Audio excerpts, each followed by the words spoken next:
The Hashish Man. I was at dinner in London the other day. The ladies had gone upstairs and no one sat on my right. On my left there was a man I did not know, but he knew my name somehow apparently, for he turned to me after a while and said, "I read a story of yours about Bethmora in a review." Of course I remembered the tale. It was about a beautiful oriental city that was suddenly deserted in a day. Nobody quite knew why. I said, "Oh yes," and slowly searched in my mind for some more fitting acknowledgement of the compliment that his memory had paid me. I was greatly astonished when he said, "You were wrong about the Nuzar sickness. It was not that at all." I said, "Why? Have you been there?" And he said, "Yes, I do it with hashish. I know Bethmora well." And he took out of his pocket a small box full of some black stuff that looked like tar but had a stranger smell. He warned me not to touch it with my finger, as the stain remained for days. "I got it from a gypsy," he said. "He had a lot of it, as it had killed his father." But I interrupted him, for I wanted to know for certain what it was that had made desolate that beautiful city Bethmora, and why they fled from it swiftly in a day. Was it because of the desert's curse, I asked. And he said partly it was the fury of the desert and partly the advice of the Emperor Thubamleen, for that fearful beast is in some way connected with the desert on his mother's side. And he told me this strange story. You remember the sailor with the black scar, who was there on the day that you described when the messengers came on mules to the gate of Bethmora, and all the people fled? I met this man in a tavern drinking rum, and he told me all about the flight from Bethmora, but knew no more than you did what the message was or who had sent it. However, he said he would see Bethmora once more whenever he touched again at an eastern port, even if he had to face the devil. He often said that he would face the devil to find out the mystery of that message that emptied Bethmora in a day. And in the end he had to face Thubamleen, whose weak ferocity he had not imagined. For one day the sailor told me he had found a ship, and I met him no more after that in the tavern drinking rum. It was about that time that I got the hashish from the gypsy, who had a quantity that he did not want. It takes one literally out of oneself. It is like wings. You swoop over distant countries and into other worlds. Once I found out the secret of the universe. I have forgotten what it was, but I know that the Creator does not take creation seriously. For I remember that he sat in space with all his work in front of him and laughed. I have seen incredible things in fearful worlds, as it is your imagination that takes you there. So it is only by your imagination that you can get back. Once out in ether I met a battered, prowling spirit that had belonged to a man whom drugs had killed 100 years ago. And he led me to regions that I had never imagined, and we parted in anger beyond the Pleiades. And I could not imagine my way back. And I met a huge gray shape that was the spirit of some great people, perhaps of a whole star, and I besought it to show me my way home, and it halted beside me like a sudden wind and pointed. And speaking quite softly, asked me if I discerned a certain tiny light, and I saw a far star faintly, and then it said to me, "That is the solar system," and strode tremendously on. And somehow I imagined my way back, and only just in time. For my body was already stiffening in a chair in my room, and the fire had gone out and everything was cold. And I had to move each finger one by one. And there were pins and needles in them, and dreadful pains in the nails which began to thaw. And at last I could move one arm and reached a bell, and for a long time no one came, because everyone was in bed. But at last a man appeared, and they got a doctor, and he said that it was hashish poisoning. but it would have been all right if I hadn't met that battered, prowling spirit. I could tell you astounding things that I have seen, but you want to know who sent that message to Bethmura?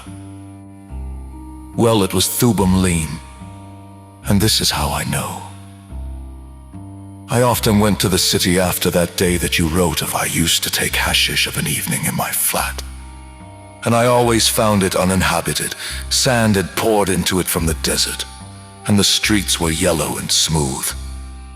And through open, swinging doors the sand had drifted.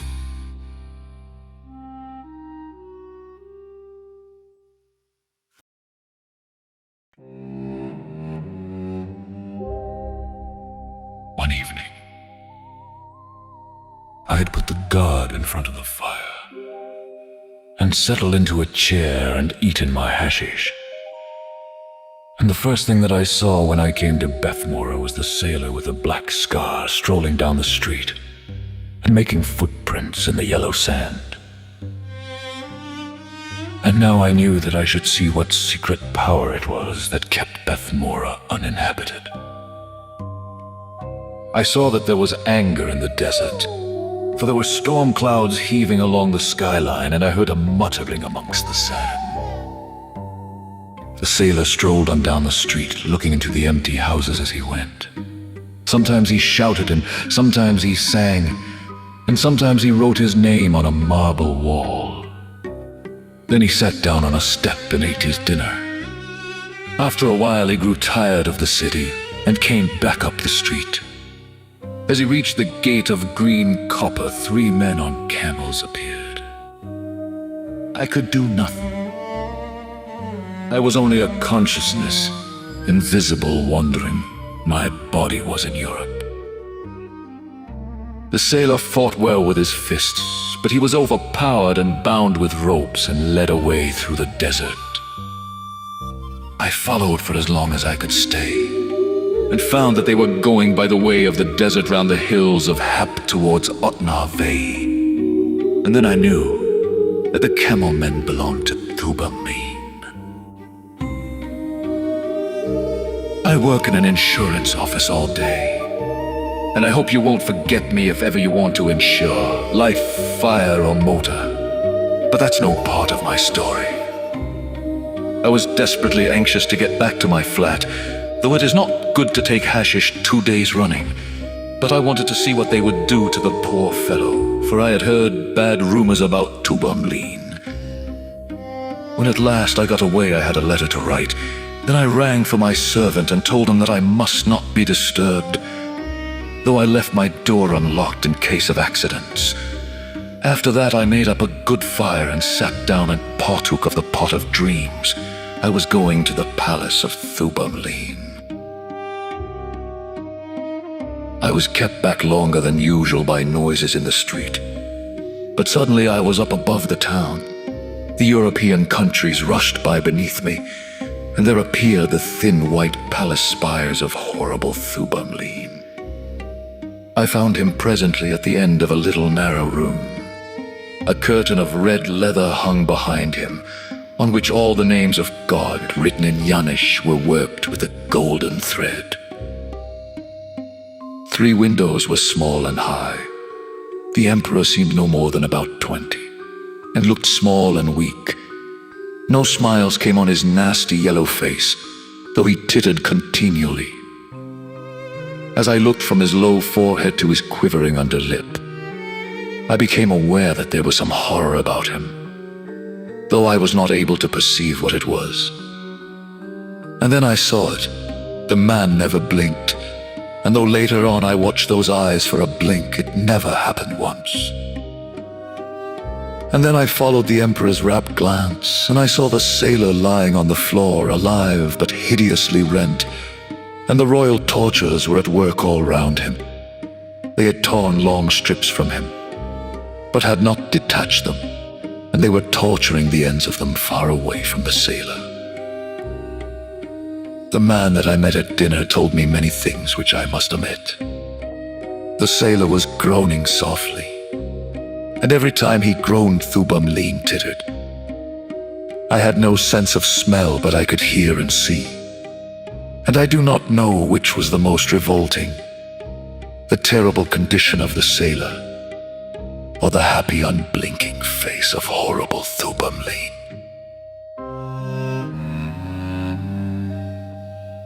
I wanted to go away, but the time was not yet come, and I had to stay where I was.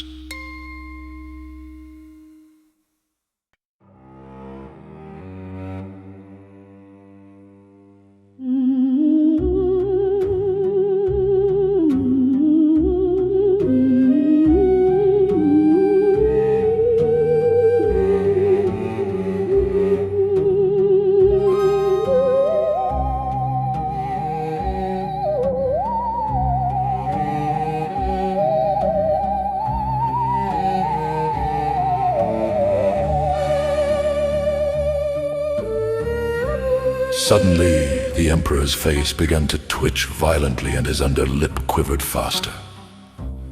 And he whimpered with anger and cried with a shrill voice in Yanish to the captain of his torturers that there was a spirit in the room. I feared not, for living men cannot lay hands on a spirit. But all the torturers were appalled at his anger and stopped their work, for their hands trembled with fear. Then 2 men of the spear guard slipped from the room, and each of them brought back presently a golden bowl with knobs on it full of hashish. The bowls were large enough for heads to have floated in had they been filled with blood. And the 2 men fell to rapidly, each eating with 2 great spoons. There was enough in each spoonful to have given dreams to 100 men. And there came upon them soon the hashish state, and their spirits hovered, preparing to go free, while I feared horribly, but ever and anon they fell back again to the bodies recalled by some noise in the room. Still the men ate, but lazily now and without ferocity. At last the great spoons dropped out of their hands, and their spirits rose and left them. I could not flee. And the spirits were more horrible than the men, because they were young men and not yet wholly molded to fit their fearful souls. Still the sailor groaned softly, evoking little titters from the Emperor Thubamleen. Then the 2 spirits rushed at me, and swept me thence as gusts of wind sweep butterflies, and away we went from that small, pale, heinous man.